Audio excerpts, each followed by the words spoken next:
안녕하세요. 케빈의 미국 부동산 이야기의 케빈 킴입니다. 그동안 잘 지내셨죠? 드디어 5번째 여러분을 만나게 되었습니다. 매주 한 번씩 유튜브를 만들어 올리려 하고 있지만 생각보다 쉽지 않네요. 요즘은 여러분들께 어떤 정보를 드려야 주택 구입을 편하게 할 수 있을까 늘 고민 중에 있습니다. 오늘도 재미있는 이야기 하나 들려드리고 시작할까 합니다. 혹시 무슨 업계에 블루칩이다 란 말 들어보신 적이 있나요? 카지노에 가시면 금액마다 칩의 색깔을 정해 놓았는데요. 1불은 흰색, 5불은 빨간색, 25불은 초록색, 100불은 검정색, 500불은 파란색으로 하기로 모든 카지노가 정해 놓았습니다. 어디서든 이 컬러는 동일한데요. 그래서 가장 큰 베팅 금액이 파란색이 되었습니다. 이것이 블루칩으로 불리게 되었는데요. 그런 의미로 어떤 거래나 대회에서 가장 중요한 사람들을 가리켜 블루칩이다 라고 말한답니다. 저도 유튜브계의 블루칩이 될 수 있도록 최선을 다해 보겠습니다. 지난번에 예고해 드린 대로 오늘은 미국 자본주의 국가에서 꼭 알아두어야 할 돈, 재정에 대해 이야기해 볼까 합니다. 많은 한국 분들은 돈 이야기를 하면 약간 저급하거나 조금은 불편해 하시는 경우가 있는데요. 유태인들은 아주 어려서부터 돈, 경제관념에 대해 배운다고 합니다. 저도 어려서 공부 열심히 해라, 그래야 좋은 대학 가서 전문가나 대기업에 들어가야 미래가 보장된다고 귀에 못이 박히게 들었는데 지금 지나고 보니 꼭 그 말씀이 전부 맞는 것 같지는 않더라고요. 심지어 공부는 잘 못했지만 사업순환이 뛰어나거나 사회에 나와 자기 분야에서 노력을 열심히 한 결과 누구보다도 성공한 사람들을 많이 보았기 때문입니다. 미국은 철저히 시장 경제에 의해서 움직이고 있습니다. 한국에 비해 버는 돈은 많지만 상대적으로 내야 할 지출이 많아 저축하기가 쉽지 않은 경우가 너무나 많습니다. 어떤 분이 미국은 빌빌대다가 인생이 끝난다고 하시는 분도 보았습니다. 청구서가 영어로 빌이다 보니 하도 청구서 빌이 많아 돈 모으기가 너무 힘들다라는 웃픈 이야기가 생각이 납니다. 본론으로 들어가 어떤 부부가 맞벌이로 월 8,000불을 버는 4인 가족을 예로 들어보겠습니다. 먼저 월세를 약 2,500불 내야 하고 두 부부의 자동차 할부금을 600불 정도로 잡겠습니다. 그리고 4인 가족 평균 식비 및 외식비가 1,000불 정도, 각종 공과금 및 핸드폰 사용료가 약 500불 정도, 자동차 가스료와 보험료가 거의 1,000불 정도, 마지막으로 자녀들의 과외 및 예체능 교육비를 1,000불 정도 나간다고 보면 총 6,500불 정도가 매달 지출 비용으로 잡히게 되는데요. 그렇다면 이 가족은 남은 1,400불을 저축할 수 있을까요? 제가 단언컨대 절대 저축은 꿈도 꾸지 못할 것입니다. 만약에 정말 이렇게 열심히 살면서 한 달에 1,000불씩 저축한다고 해도 1년에 12,000불, 5년을 숨도 안 쉬고 모아야 6만 불을 모을 수 있을 것입니다. 가끔 아이들이 아프거나 집에 대소사 혹은 자동차에 문제가 생기기라도 한다면 이 돈은 또 지키기가 어려울 것입니다.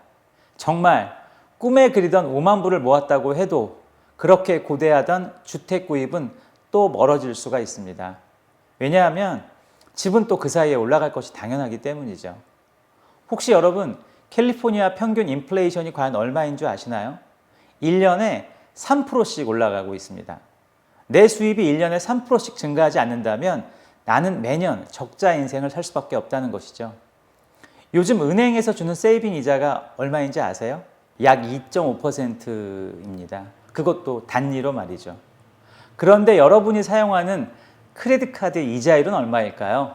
아무리 크레딧이 좋은 사람도 9% 이하의 이자율을 받는 사람은 거의 없을 겁니다. 이율 배반적으로 우리는 은행의 쉬운 이자율에 현혹되어서 매달 돈을 넣어놓고 한편으로는 이자율이 높은 신용카드를 아무렇지도 않게 사용하고 있다는 것을 생각해 보셔야 합니다. 은행들은 우리가 저축하는 돈을 가지고 최소 5에서 8% 이상 되는 금리로 대출을 해주고 있으니 말이죠.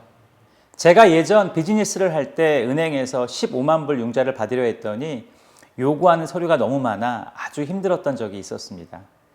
하지만 돈이 많은 투자자들에게는 앞다투어 500만 불, 1000만 불씩 돈을 가져다 써도 좋다는 LOI, Letter of Intent 크레딧을 주겠다고 은행 지점장들이 찾아와 참 아이러니한 상황을 보기도 했었습니다. 우리는 은행이나 투자회사에 돈을 맡기고 단리로 이자를 받으면서 우리가 내는 카드 대금, 자동차 할부금, 모기지 페이먼트는 전부 복리 이자로 내고 계신다는 것 모르셨죠? 결국 이 제도를 셋업해 놓은 유태인이나 백인들에 의해 늘 우리는 가난할 수밖에 없다는 것이 너무나 답답할 때가 있습니다. 이렇듯 우리 같은 소시민은 종잣돈을 모으기가 너무 어려운 상황이라는 거죠. 자, 그렇다면 어떻게 하면 좋을까요? 방법은 간단합니다. 먼저 내가 저축할 수 있는 돈을 최대한 정리해보고 그 돈을 복리, 그리고 가장 좋은 이자율을 받는 곳을 찾아 저축을 하는 것입니다. 제가 지난번에 언급한 대로 유태인들은 아직도 1% 이자를 더 주는 곳을 찾아 수없이 알아본다고 얘기 드렸듯이 그런 투자기관을 알아보셔야 합니다. 아직도 안전하게 투자하시고 5% 이상의 복리를 주는 투자처가 있으니 꼭 알아보시길 바라겠습니다. 그리고 최대한 빨리 인컴을 늘릴 수 있는 방법을 찾아보시는 것이 중요합니다. 반대로 인컴을 늘릴 수 없다면 지출을 줄일 수 있는 방법을 찾으시는 것도 한 가지 방법일 수 있습니다. 지출을 줄이는 방법 중 하나는 지출 내역을 기록하는 것입니다.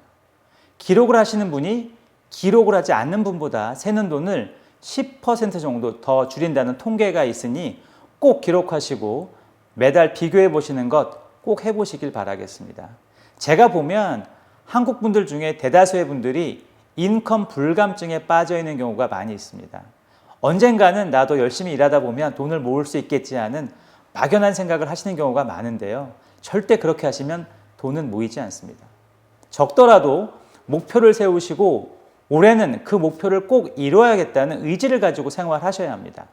첫 해는 그 목표가 잘 이루어지지 않을 수 있습니다. 하지만 몸에 배이고 습관이 되면 얼마 되지 않아 그 목표를 이루는 여러분들을 보시게 될 것입니다. 예를 들어 일주일 단위로 돈을 모으는 습관, 한 달간 돈을 모으는 방법, 6개월간 돈을 만들어가는 과정, 1년이 지나 내가 모은 돈을 보는 성취감을 한번 느껴보셨으면 좋을 것 같습니다. 전 처음에 미국에 와서 적금 통장을 7개까지 만들었던 적이 있었습니다. 그 통장에 돈이 쌓이는 것을 보고 뭘 먹지 않아도 배가 부르고 너무 행복했던 기억이 생각이 나네요. 여러분들도 이런 추억들을 꼭 만들어 가시길 바라겠습니다. 작은 습관이 작은 종잣돈을 만들고 그 작은 종잣돈이 여러분을 변화시킬 수 있다고 확신합니다. 그런 종잣돈을 여러분이 원하시는 꿈을 만드는 도구로 사용해 보시면 어떨까요? 작은 꿈이 현실이 되었을 때 그때부터 여러분이 생각하셨던 아메리칸 드림이 이루어지지 않을까 생각해 보면서 주택 구입도 이런 방법으로 하시면 다른 사람들보다 훨씬 빠르고 효과적으로 시작하실 수 있지 않을까 합니다. 제 부동산 명함부에 적혀 있는 것이 있습니다. 모든 한인분들이 주택 구입을 하는 그날까지인데요. 멀리 타국에 오셔서 열심히 일하고 고생하시는데 내 집 하나는 꼭 구입하셔야겠지 않습니까? 주택 구입은 능력이 아니라 의지입니다. 그 의지가 여러분의 삶을 분명히 바꾸어 놓으리라 확신합니다. 다시 한번 외쳐보겠습니다. 모든 한인분들이 주택 구입을 하는 그날까지 전 여러분과 함께 하겠습니다. 오늘 어떠셨습니까? 단순히 주택 구입 절차나 내용보다 이런 내용들이 더 중요할 수 있을 것 같아 오늘 어려움을 무릅쓰고 말씀드렸습니다. 혹시 조금 부담되는 내용이 있었다면 너그럽게 이해해 주시길 부탁드리며 부동산 또는 재정 상담에 궁금하신 것이 있으시면 언제든지 213-631-0874 또는 kevinkim4989@gmail.com으로 문의해 주시면 감사하겠습니다. 여러분이 궁금해하시는 것 속 시원히 도와드리겠습니다. 그리고 마지막으로 오늘 방송이 좋았다 하시는 분 꼭 구독 버튼 눌러주시는 것 부탁드리면서 케빈의 미국 부동산 이야기 마칠까 합니다. 다음 시간에는 주택 구입에 있어서 바이어가 알아두면 중요한 사항들에 대해서 이야기해 드리겠습니다. 그럼 편안하고 즐거운 하루 되십시오. 감사합니다.